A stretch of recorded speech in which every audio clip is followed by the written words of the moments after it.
Om.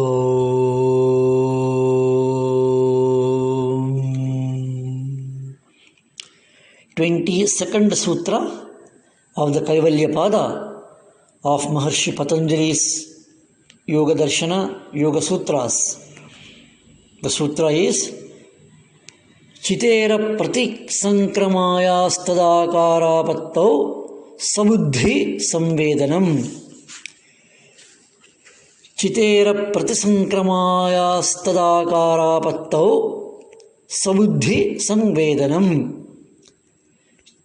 Chitehe aprati sankrama tadakara pattau swabuddhi samvedanam.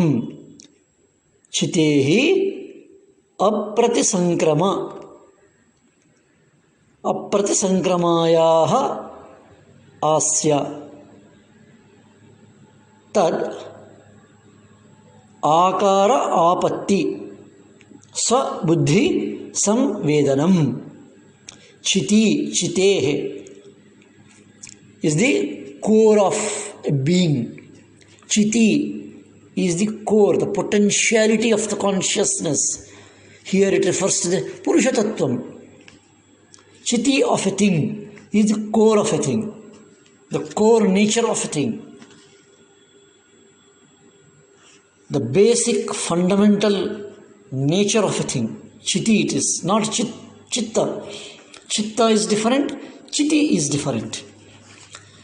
Aprati sankrama. Sankrama is crossing, moving towards. Sankramanam, Sankranti, Makara Sankramanam. Sankramana is crossing over, moving towards. Pratisankramana. Apratisankramana is not towards Sankrama, not towards that moving. Aprati Sankramana. Tad akara apatti. Tadakara apatti. Tad akara apatti it is. Tad is its, akara is the shape, apatti, falling in that, merging in that. Falling or merging in that shape means falling and merging in that, taking that shape.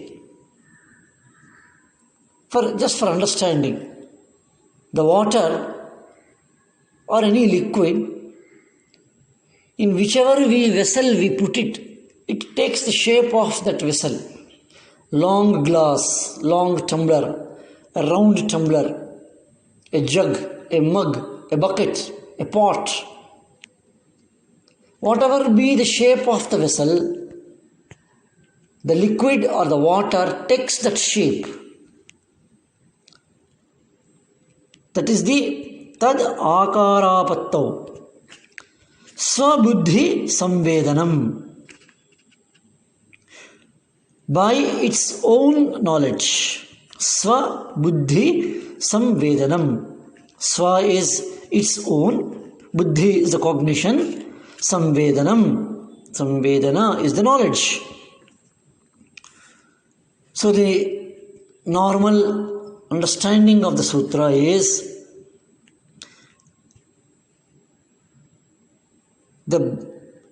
by the reason of the chiti's nature, not crossing over to or not merging into the form,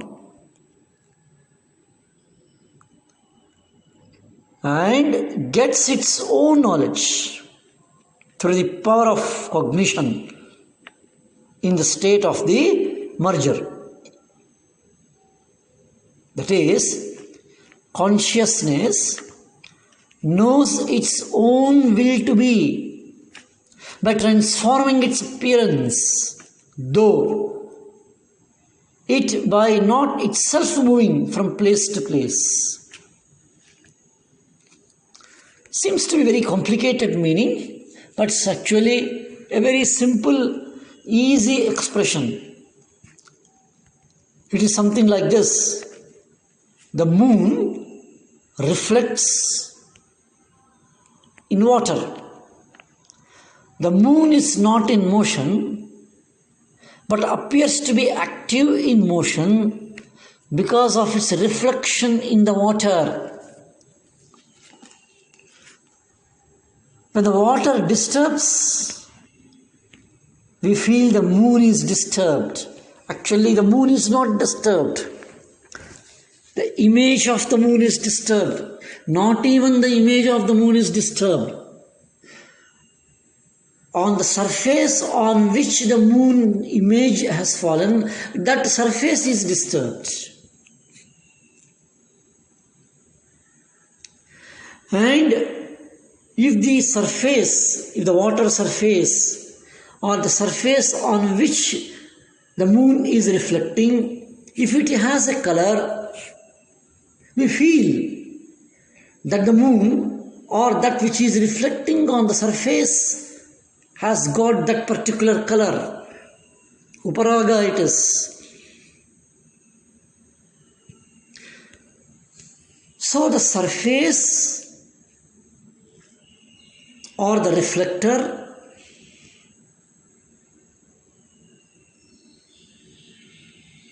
when it moves, we feel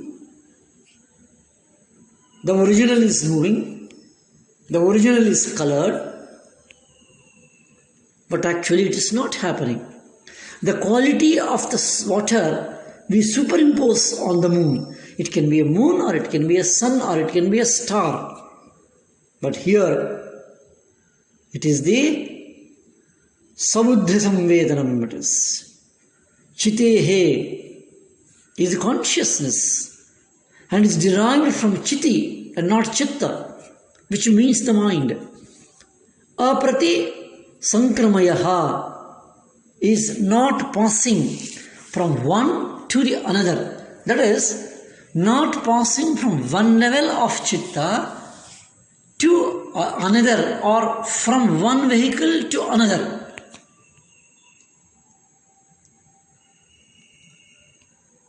Tad akarapattau means on the accomplishment or assumption of its own form. Consciousness normally functions through the mind.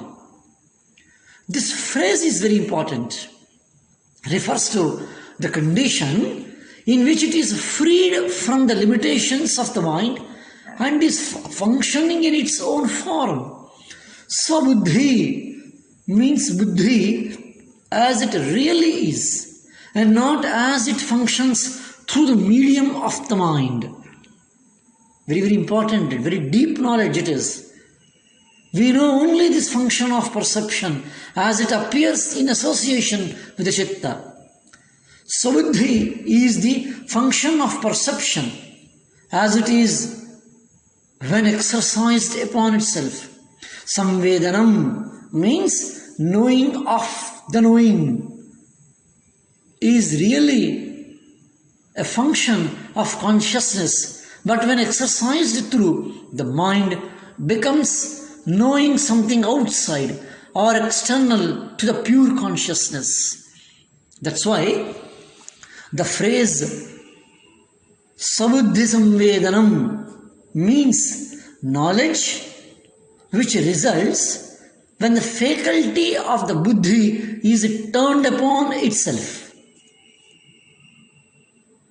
Normally, the buddhi, the intelligence, the cognizing factor, functions through chitta and helps the mind to perceive and understand the object in its realm, outside it.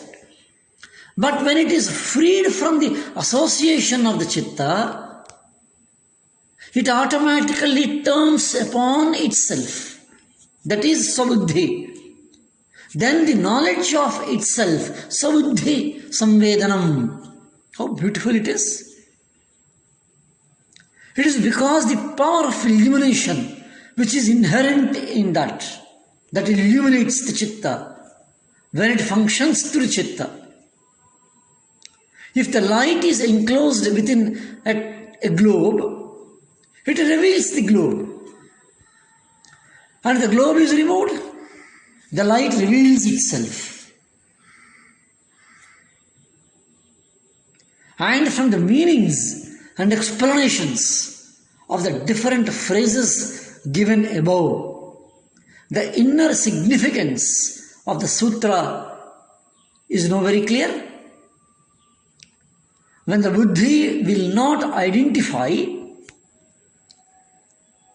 will not merge with others, outside objects, that sankrama is not there, it turns on itself, sabuddhi, and the knowledge will come. As long as buddhi is functioning through a medium of the mind, it's not possible to know the pure consciousness, the Purusha.